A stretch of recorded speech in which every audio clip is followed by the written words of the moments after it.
Hello everyone, I am Ankit Kumar and I welcome you all to Education circuit.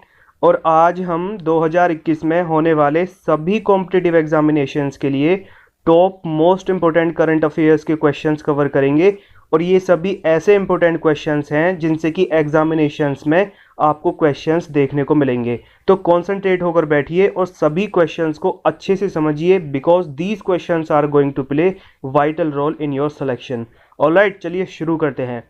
Question number 1 है, FIFA cancelled the women under 17 world cup 2020 due to कोविड-19 pandemic, in which country it was to be held.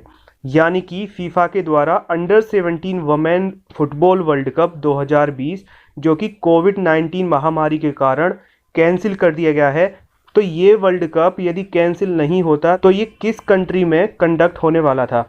Alright, options हैं Russia, France, Brazil या India.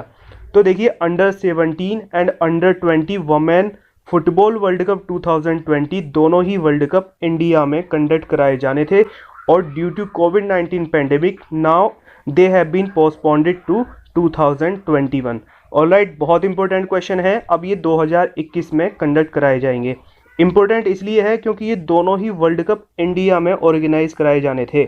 Alright, so that is why that question is very important. Question number 2 है, who has been awarded with the Golden Peacock Environment Management Award for the year 2020। यानी कि golden peacock environment management award जो कि एक बहुत ही prestigious यानी कि एक बड़ा अवार्ड होता है, तो 2020 में ये किसको दिया गया है। ऑप्शंस हैं यस बैंक, डॉनबास, पार्टिकल्स या Steel Authority of India Limited. तो देखिए, 2020 में ये award Steel Authority of India Limited यानी कि सेल को दिया गया है। इसको ये award pollution control facilities, treatment and recirculation of waste water के अपग्रेडेशन के लिए दिया गया है और green cover and efficient solid waste management में इन्हेंसमेंट के लिए ये अवार्ड इनको दिया गया है। So this question is also very important and you must know it. These both questions are very important. और देखिए, सभी कॉम्पिटिटिव एग्जामिनेशंस में पूछे जाने वाले static GK and top most current affairs के टॉपिक्स जैसे कि Grammy awards, Oscar awards, Bharat Ratna, Padma awards, Khel Ratna awards and Miss World, Miss Universe etcetera, इन सभी टॉपिक्स पर हम वीडियोस ऑलरेडी बना चुके हैं। यदि ये आपने अभी तक नहीं देखी हैं तो आप प्लीज़ इनको ज़रूर देखिए। इनका लिंक आपको डिस्क्रिप्शन बॉक्स में और ऊपर आई बटन में दिया हुआ है और ये वीडियोज़ आपको एंड स्क्रीन पर भी देखने को मिल जाएंगी। एग्ज़ाम में अपीयर होने से पहले ये टॉपिक्स आपके तैयार होने बहुत ज़रूरी हैं बिकॉज इन टॉपिक से हर बार क्वेश्चंस आते हैं। ओके, एंड इसी टाइप की most important current affairs and GK से related questions time to time पाने के लिए सब्सक्राइब और बेल आइकन पर क्लिक कर दीजिए जिससे कि आपको ये टॉपिक्स टाइम टू टाइम मिलते रहें और आपकी जीके वाले पोर्शन पर स्ट्रॉन्ग कमांड बनी रहे जिससे कि आप अपने एग्जामिनेशंस में अच्छा स्कोर कर सकें। ओके, चलिए आगे बढ़ते हैं। Next question is, The USA has recently imposed sanctions on which country under Section 231 of CAATSA Act। यानी कि अमेरिका ने हाल ही में एक कंट्री पर सैंक्शंस यानी कि पाबंदी इम्पोज की है जो कि इनके काटसा एक्ट के सेक्शन 231 के अंडर है। देखिए, अमेरिका वाले क्या करते हैं कि जो भी इनके एडवर्सरीज यानी कि जो इनके दुश्मन देश होते हैं उनको काउंटर करने के लिए ये बाकी की जो कंट्रीज उस कंट्री के साथ में जो लेन देन करती हैं उन बाकी की कंट्रीज पर पाबंदी लगाते हैं जिससे कि जो इनकी दुश्मन कंट्री है उसकी इकोनॉमी पूरी तरीके से लड़खड़ा जाए और जैसा ये चाह रहे हैं फिर वो इनके हिसाब से काम करें, जो भी agreements whatever they want. CAATSA की फुल फॉर्म होती है countering America's adversaries through sanction act. तो क्वेश्चन ये है कि रिसेंटली अमेरिका ने ये सैंक्शंस किस कंट्री पर लगाए हैं। ऑप्शंस हैं ईरान, चाइना, टर्की या पाकिस्तान। तो देखिए, अमेरिका और रशिया इन दोनों का है 36 का आंकड़ा और रशिया से S-400 एयर डिफेंस सिस्टम खरीदने के लिए टर्की पर हाल ही में यूएसए ने ये सैंक्शंस इम्पोज किए हैं। Okay, so this question is very important और S-400 सिस्टम इंडिया ने भी खरीदा है लेकिन यूएसए इंडिया पर ये सैंक्शंस इम्पोज इसलिए नहीं कर रहा है because to counter China USA needs India a lot. Indian Ocean में चाइना के रैपिडली ग्रोइंग एग्रेशन को रोकने के लिए यूएसए को इंडिया की ज़रूरत है। So that is why USA India पर ये सैंक्शन इम्पोज नहीं कर रहा है। ओके, बट टर्की पे इन्होंने ये सैंक्शन इम्पोज कर दिए हैं। Alright, so this question is very important. Next question is what is the ranking of India in human development report 2020, यानी कि ह्यूमन डेवलपमेंट रिपोर्ट 2020 में भारत की क्या रैंक रही है। ऑप्शंस हैं 108, 129, 131 या 134। तो देखिए अमंग 189 कंट्रीज इंडिया की रैंक रही है 131, विच इज़ वेरी एम्बेरेसिंग। आप अपनी कंट्री की कंडीशन देख सकते हैं। ऑलराइट, 189 कंट्रीज में से इंडिया की रैंक रही है 131। देखिए ये रैंकिंग से रिलेटेड क्वेश्चंस काफ़ी इंपॉर्टेंट होते हैं और ये एग्जामिनेशंस में अक्सर पूछे जाते हैं, तो ये क्वेश्चन आपको याद होना चाहिए, ये आपको किसी भी एग्जामिनेशन में देखने को मिल जाएगा। Question number 5 is ISRO has recently set up a dedicated control center for space situational awareness activities in the country called Netra. Where is that center located? देखिए हाल ही में इसरो यानी कि Indian Space Research Organisation space situational awareness activities के लिए एक technology develop कर रही है जिसका नाम है नेत्रा। तो इसका एक सेंटर बनेगा और ये सेंटर कहाँ पर होगा, ये क्वेश्चन है। ऑप्शंस हैं श्रीहरिकोटा, चांदीपुर, बेंगलुरु या विशाखापट्टनम। देखो जब भी हम कोई रॉकेट लॉन्च करते हैं सैटेलाइट को स्पेस में लोकेट करने के लिए, तो रॉकेट की कई स्टेजेस होती हैं और वो हर स्टेज में अपने पार्ट को स्पेस में ही रिलीज करता हुआ चला जाता है। ओके, तो जिससे स्पेस में बहुत सारा कचरा इकट्ठा हो गया है और जो कि हमारी अर्थ के सराउंडिंग में ऐसे ही घूम रहा है जैसे कि सैटेलाइट्स घूमते हैं। ऑलराइट, और स्पेस में lot of satellites are there from many countries. World की सभी कंट्रीज के अपने अलग अलग सैटेलाइट्स हैं, तो इससे स्पेस में ट्रैफिक बहुत ज़्यादा हो गया है। तो स्पेस में जो सैटेलाइट्स हैं, जो भी कंट्रीज़ के एसेट्स हैं, उनके कोलिजन के चांसेस बहुत ज़्यादा होते हैं। तो नेत्रा जो नेटवर्क होगा ये स्पेस में इंडिया के जो ऑब्जेक्ट होंगे ये उनको ट्रैक करेगा और उनका एनालिसिस करेगा, उनको मॉनिटर करेगा और ट्रैक और प्रोटेक्ट करेगा, जिससे कि उनको कोई नुकसान ना हो और इंडिया का जो भी स्पेस में एसेट है वो सुरक्षित रहे, उस पर हमारी नज़र बनी रहे। और देखिए ये टेक्नोलॉजी अभी तक कुछ चुनिंदा कंट्रीज़ ने ही डेवलप की है और अब ये इंडिया के पास में भी है।